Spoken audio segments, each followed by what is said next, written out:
বারাকাতুহু। তাকবীর, নারায়ে তাকবীর। কাফের কাফের কাফের কাফের। আসসালামু আলাইকুম ওয়া রাহমাতুল্লাহ। নাহমাদুল্লাহ তাআলা ওয়া নুসাল্লি আলা রাসূলিহিল কারীম, আম্মা বা'দ।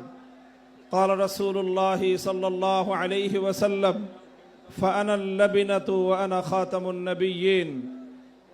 সম্মিলিত খতমে নবুয়ত পরিষদের উদ্যোগে আয়োজিত আজকের এই খতমে নবুয়ত মহাসম্মেলনে উপস্থিত সংগ্রামী সভাপতি, উপস্থিত বিশ্ব উম্মতে মুসলিমার বরেণ্য ওলামায়ে কেরাম, সমবেত নবী প্রেমিক তাওহীদি জনতার এই বিশাল বাঁধ ভাঙ্গা জনস্রোত এবং জনসমুদ্র, আমরা বলতে চাই পরিষ্কার ভাষায়, আল্লাহ পাক রব্বুল ইজ্জত নবুয়তের যেই প্রাসাদকে পূর্ণ করেছেন, সেই প্রাসাদের সর্বশেষ সুমহান অংশ এবং তার ঈদ বলে মুহাম্মদ সাল্লাল্লাহু আলাইহি ওয়াসাল্লাম নিজেকে ঘোষণা করেছেন।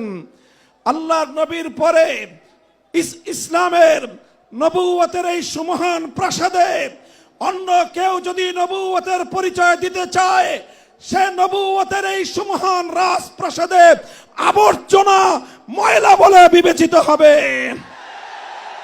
ইতিহাসের ঘৃণিত ময়লা আবর্জনা কুখ্যাত গোলাম আহমদ কাদিয়ানী এবং তার অনুসারীদেরকে বাংলার রাষ্ট্রে কাফের ঘোষণা দেখতে চাই। পরিষ্কার বলছি, আমরা 2013 সালের নবী প্রেমিক তাওহীদি জনতার শাপলা চত্বরের রক্তের উপর 24-এর যে বিপ্লব প্রতিষ্ঠিত হয়েছে, সেই বিপ্লব পরবর্তী বাংলার মাটিতে কাদিয়ানীর মুসলিম ঘোষণা হতেই হবে, হতেই হবে। সরকারগুলোকে বলতে চাই, আমাদের পূর্বপুরুষ খতিব ওবায়দুল হক, শাইখুল হাদিস আল্লামা আজিজুল হক, সৈয়দ ফজলুল করিম পীর সাহেব চরমনাই, মুফতি ফজলুল হক আমিনী থেকে আল্লামা আহমদ শফি রহমতুল্লাহ আলাই, জুনায়েদ বাবু নগরী, সকলেই কাদিয়ানীদের খতমে নবুয়ত, এই কাদিয়ানীদের অমুসলিম রাষ্ট্রীয় ঘোষণা শুনে যেতে চেয়েছেন, দেখে যেতে চেয়েছেন।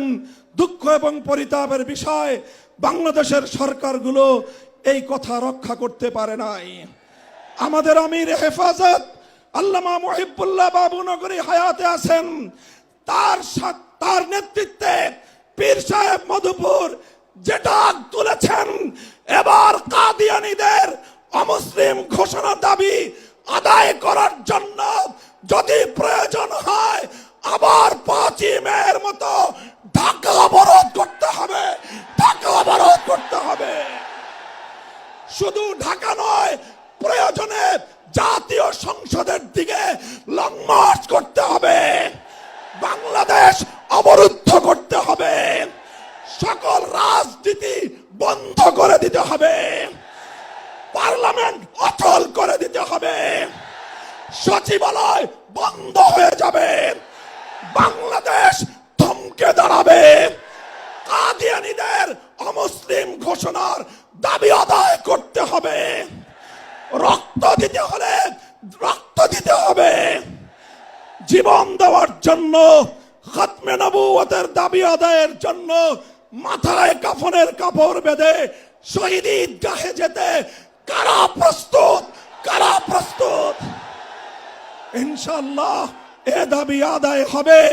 আর যদি সরকারগুলো দাবি আদায় করতে ব্যর্থ হয়, আগামী দিনে আমরা পার্লামেন্ট গঠন করব, আমরা ক্ষমতায় যাব, আমরা কাদিয়ানীদেরকে জাতীয় সংসদে আইন পাশ করে কাফের ঘোষণা করব, অমুসলিম ঘোষণা করব ইনশাআল্লাহ।